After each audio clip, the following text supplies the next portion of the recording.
Good afternoon and welcome to the Western Lake District as I attempt to cross this little stream. Well, I'm back in lakes, first time solo for quite a while, and the last time I was up here on my own, well, for a wild camp, was on the tail end of the Coast to Coast last June. So this is a first, because ever since then really I've done camps with friends,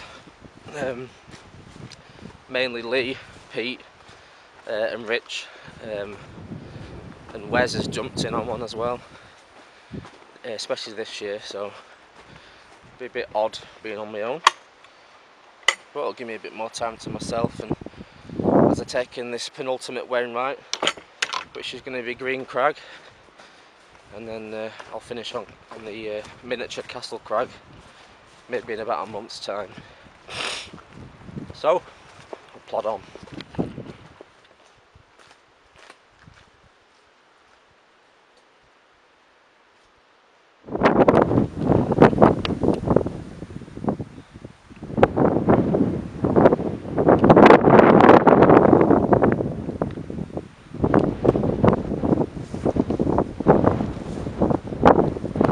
Right, now I'm in a bit more of a sheltered spot on this forestry track.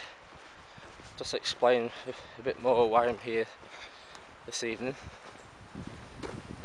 Obviously the main goal was to come and do Green Crag, which has somewhat eluded me. We was going to do it when I did Harterfell, but the weather was pretty poor that day, so we never bothered. Yeah, so it's Green Crag is the ultimate goal, and obviously this trip serves a dual purpose, because from Green Crag tomorrow morning I'm going to drop down near Eskdale to the Woolpack Inn, which is where I've got the chance of basically showing off my photos really, which is quite humbling. I got an invitation from the guys at the Woolpack to exhibit some pictures that I've taken of the Lake District over the last couple of years. So I mean, that's not something I want to turn down. So I kind of joined the fells and the photography exhibition into one little trip, so that's why I'm here. So fingers crossed. It's a beautiful night, well, beautiful evening so far. So hopefully I get a nice sunset, which will be around the Eskdale range, so fingers crossed. And plod on. It is rather warm in this enclosed section of this forest track. 6, I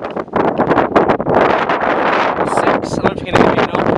It's pretty much wind up here. I've reached Green Crag, which is my second to last way right, so I've got one left. The views from here are absolutely stunning. The vista around is just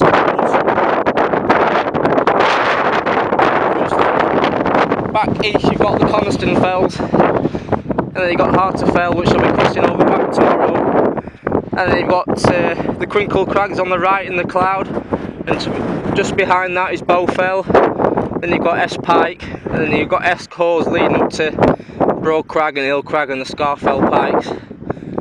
So you've got Eskdale Pikes behind, Eskdale itself's in a bit of cloud, and you've got Slight Side just below it. Me and Pete camped on Great How at the start of July, so it's nice to see where he camped previously. And basically tomorrow is just descend down.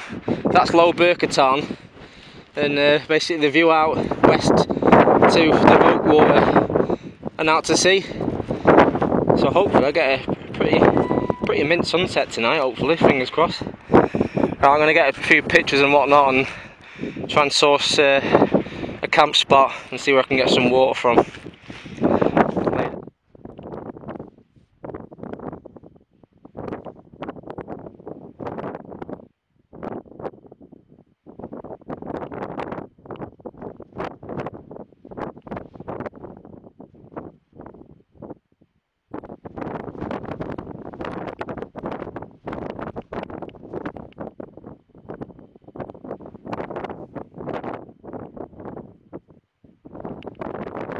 no one around. Well, I've not seen anyone today, to be honest. So, I mean, I've got a couple of options. Either to stay here in this patch of grass, which is flat but it's a little bit wet, or just to carry on to the pike there, this little pike here, and try and find a spot there. But it's what? It's 7:45 now. By the time I get over there, it might be half an hour, and then I might not even get a decent spot. So it's going to bite the bullet and pitch here. It's just a shame though, because I'm not going to have a view direct to the Scar Fells. My tent view is going to be over to the sunset, which is not a bad thing, to be honest. And actually, sun's going to come up that way, so if anything, it's not too bad really if you think about it. So yes, I'm going to pitch the tent and get everything sorted and cook some tea.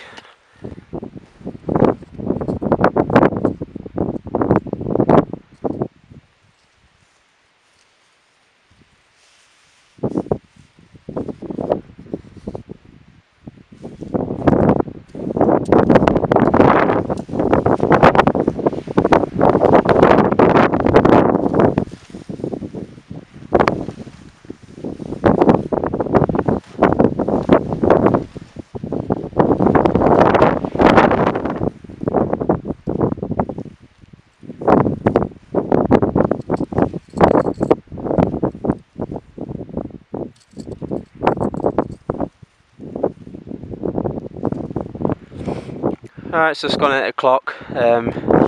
Fixed that within 5 minutes, and just a few little bits of tension to sort out, and then spot on. I'm out of the main wind. I just recorded, which you probably just would have watched a minute ago. Winds were about 26 maximum, and probably about average about 17, 18. But I've just dropped out of it, so it's not too bad. Yeah, this is the view from camp.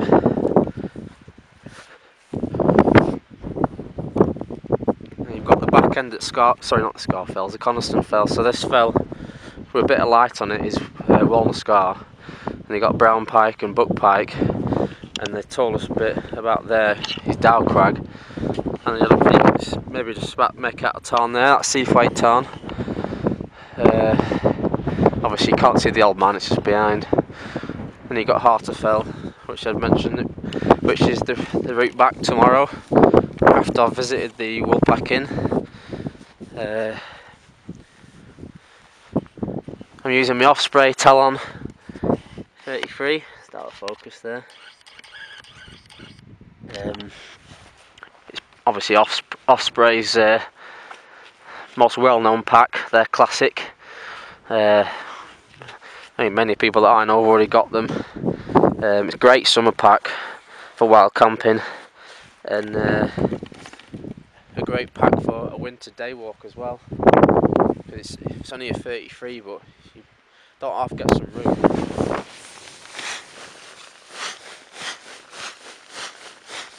Just pumping me Eskdale Simmat UL7 up with the Eskdale pillow pump. Probably takes about 2 minutes to get the vast majority of the air into the mat, and then I'll just top it up with my own breath.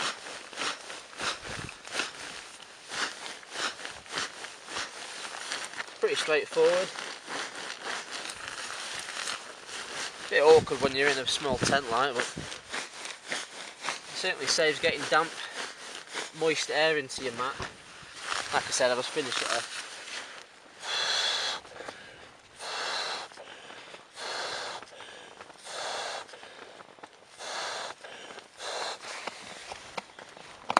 With a few blows of my own breath,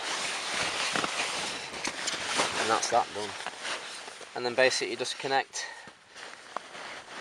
that up, here, and then leave the pillow to self-inflate, and then that's your pillow for the night. Happy days. Right, within this event compression sack,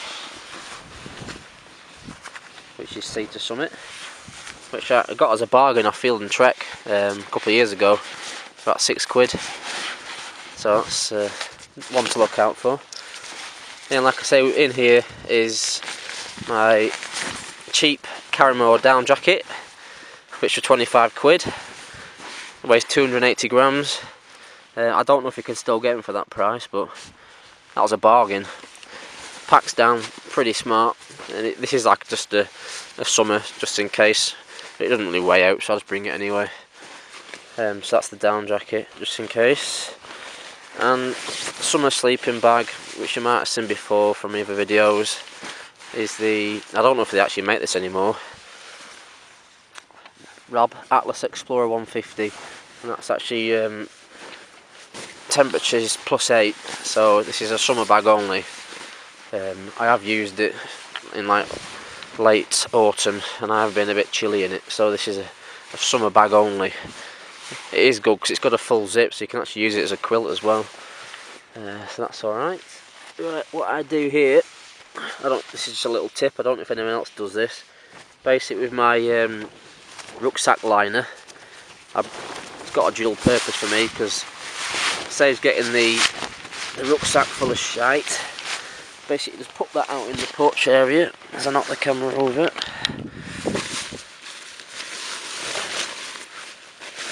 Basically the pack just sits on top of that and it keeps it clean.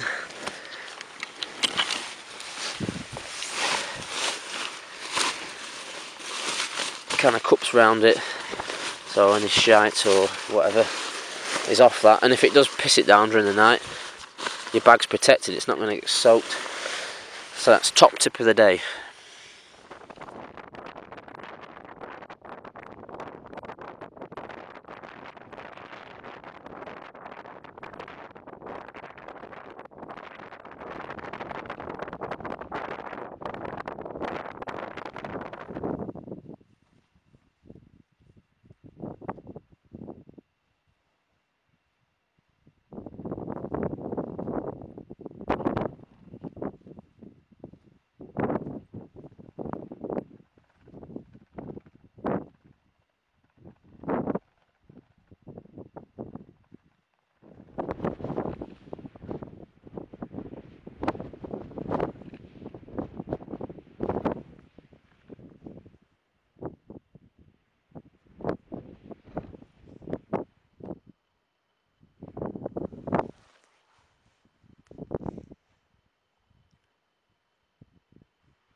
Lovely. Norfolk chicken korma with pillow rice. At 10 o'clock. Friday the 2nd of August 2013. Where else would you be?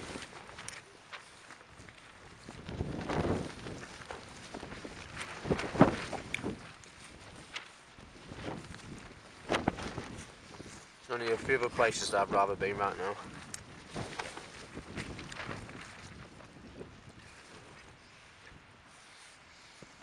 I'm not telling you where.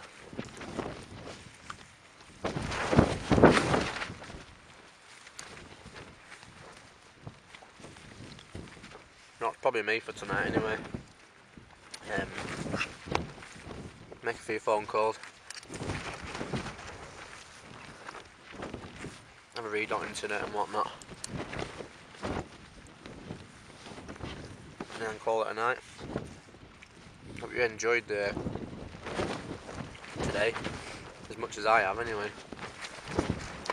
Even though it's only a short walk from where I parked, certainly a good one.